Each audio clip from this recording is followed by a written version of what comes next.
પ્રણામ. નારકા આપી મોદંતે યસ્ય કલ્યાણ પર્વસુ. જીવોના કલ્યાણ પર્વના દિવસોમાં નારકીના જીવો પણ ખુશ થાય છે. પવિત્ર તસ્ય ચારિત્રમ કોવા વર્ણયિતુમ ક્ષમઃ. તેઓના પવિત્ર ચારિત્રને વર્ણન કરવા માટે કોણ સમર્થ છે?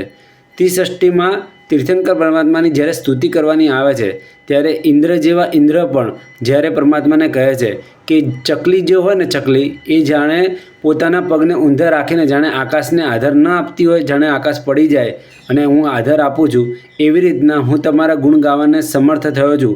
જોકે શક્તિમાન તો નથી જ. એ રીતના અહીંયા આગળ ભક્ત પોતાની અલ્પ શક્તિની અહીંયા આગળ સમર્થ દર્શાવે છે, કેમ કે ભગવાનના ગુણો અનંત છે.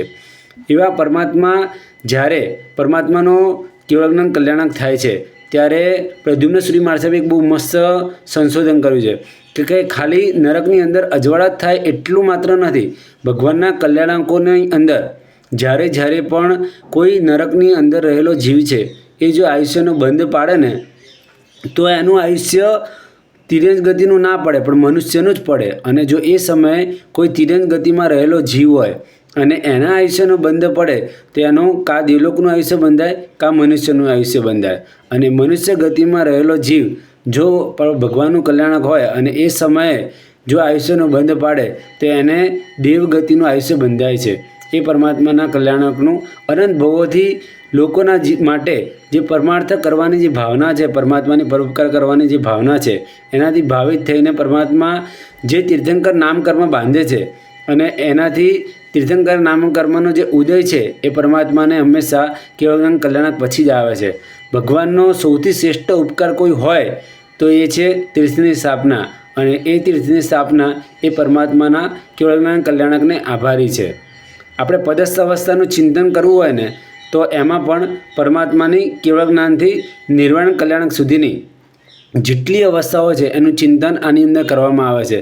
જેમ કે પરમાત્માને મિનિમમ 1 કરોડ જગન્યથી મિનિમમ એમની સેવામાં દેવતાઓ રહેતા હોય છે. ભગવાન 2 પ્રહર દેશના આપે છે. ભગવાનની વાણી કેવી છે તો કે 35 ગુણોથી યુક્ત છે. બધાના સંશયોને છેદી નાખે, બધાને પોતપોતાની ભાષામાં સમજાય. 12 પ્રસદા સમવસ્ત્રની અંદર બિરાજમાન હોય. ભગવાન જ્યારે ચાલે ને ત્યારે 9 કમલોની રચના થાય, કાંટા પણ ઊંધા થઈ જાય, ષટ ઋતુ સમકાલે ફળે. ભગવાન જ્યારે ચાલે ત્યારે પંખી પ્રદક્ષિણા આપે, વૃક્ષો નમે. આ બધો ભગવાનનો અતિશય છે. રોગ, મારી, મરકી, અતિવૃષ્ટિ, અનાવૃષ્ટિ, વેર, વિરોધ આ બધું જ નાશ પામે. અને ભગવાન વિષય અને કશાયનું સાચું સ્વરૂપ સમજાવીને એ દુઃખો, આપણા જે દુઃખો છે એને દૂર કરીને કેવી રીતના મોક્ષ મેળવી શકાય, પોતાના સ્વરૂપની પ્રાપ્તિ કઈ રીતના કરી શકાય, એ બધું જ જે પોતાના જ્ઞાનમાં જેવું જગતને જુએ છે એવું જગત પરમાત્મા બતાવે છે. કેમ કે પરમાત્મા એ જગતના કરતા નથી પણ પરમાત્મા જગત જેવું છે એવું બતાવનારા છે. એટલે પરમાત્માનું જે કેવળજ્ઞાન કલ્યાણક છે એ સૌથી શ્રેષ્ઠ આપણા માટે ઉપકારક છે. અને કલ્પવૃક્ષની વેલડીઓના પાંદડા જોઈને આપણે જે ભગવાનનું પરિકર હોય ત્યાં આગળ કલ્પવૃક્ષના પાંદડા જોઈને આ પદસ્થ અવસ્થાનું ચિંતન કરવામાં આવે છે. અને ભગવાનનું જે નામ સ્મરણ આપણે કરીએ એ પણ એક પદસ્થ અવસ્થાનો વિભાગ છે. પ્રણામ.